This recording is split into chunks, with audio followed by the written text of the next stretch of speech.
Europe America যখন সভ্য হয়নি তখন আমাদের এই বাংলায় গড়ে উঠেছিল নগর সভ্যতা। আজ থেকে প্রায় ২৫০০ বছর পূর্বে এখানে ছিল এক সমৃদ্ধ জনপদ। হারিয়ে যাওয়া এই জনপদের নাম হচ্ছে পুন্ড্রনগর বা পুন্ড্রবর্ধন। প্রিয় বন্ধুরা, আজকে আপনাদেরকে আমরা নিয়ে এসেছি প্রাচীন বাংলার রাজধানী বগুড়ার মহাস্থানগড়ে অবস্থিত পুন্ড্রবর্ধন বা পুন্ড্রনগরে। এই পুন্ড্রনগর বা পুন্ড্রবর্ধনের অবস্থান হচ্ছে বগুড়া জেলার শিবগঞ্জ উপজেলার মহেশস্থান এলাকায়।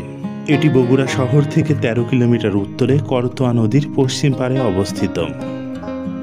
এ নগর বিশাল এলাকা জুড়ে এরকম সীমানা প্রাচীর দিয়ে ঘেরা। এই প্রাচীর দেখলেই বোঝা যায় সেই সময় এই প্রাচীর অনেক চওড়া এবং মজবুত করে তৈরি করা হয়েছিল। প্রাচীর বেষ্টিত এ নগরীর মধ্যে রয়েছে বিভিন্ন আমলের প্রত্নতাত্ত্বিক নিদর্শন। কয়েক শতাব্দী পর্যন্ত এই স্থান মৌর্য, গুপ্ত, পাল, সেন শাসকবর্গের প্রাদেশিক রাজধানী ছিল। পরবর্তীতে এটি হিন্দু সামন্ত রাজাদের রাজধানী ছিল। বিখ্যাত চীনা পরিব্রাজক হিউয়েনসাং ৬৩৯ খ্রিস্টাব্দ থেকে ৬৪৫ খ্রিস্টাব্দের মধ্যে এখানে এসেছিলেন। ভ্রমণের ধারা বিবরণীতে তিনি এখানকার প্রকৃতি এবং জীবনযাত্রা সম্পর্কে উল্লেখযোগ্য ধারা বিবরণী করেন। সুদূর চীন এবং তিব্বত থেকে এখানে বৌদ্ধ ভিক্ষুরা শিক্ষা নিতে আসতেন। শিক্ষা সমাপ্ত করে তারা ভারতের বিভিন্ন অংশে বৌদ্ধ ধর্ম প্রচারের জন্য ছড়িয়ে যেতেন।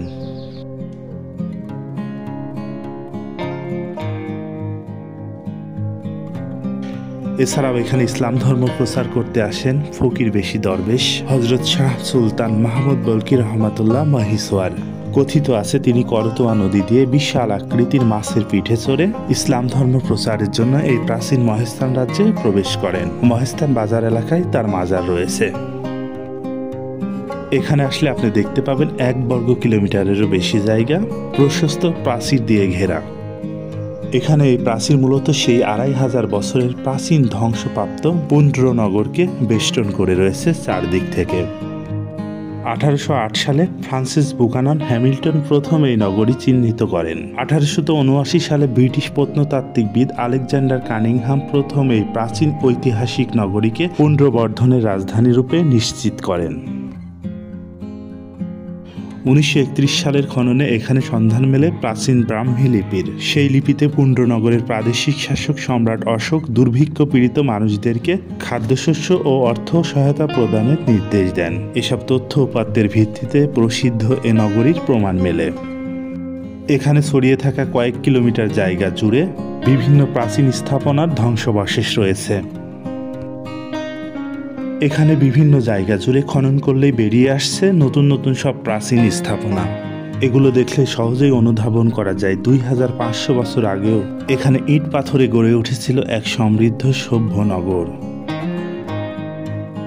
এই মহাস্থানগড় থেকে প্রাপ্ত সেই আমলের বিভিন্ন রকম প্রাচীন সব জিনিসপত্র এখানে অবস্থিত এই মহাস্থানগড় প্রত্নতাত্ত্বিক জাদুঘরে সব রাখা হয়েছে। জাদুঘরে ক্যামেরার অনুমতি নেই বলে আপনাদেরকে দেখাতে পারলাম না।